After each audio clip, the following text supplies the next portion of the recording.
Čaute ľudia, vítajte pri druhom videu a dneska vám ukážem, cez aký program natáčam. Tak poďme na to. Otvoríme si obchod Play a napíšeme si, že Mobizen.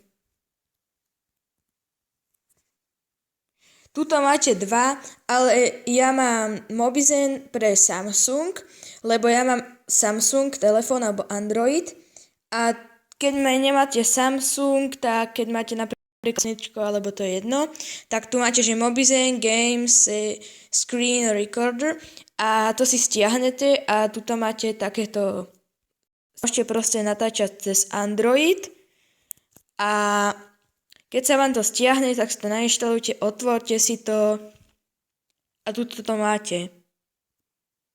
Tu máte takto, vidíte? Tu si môžete, že recording video, edit video a všeličo iné. Tak ak sa vám toto video páčilo, nezabudnite dať like, poprípade odber a komentár. Tak, čaute.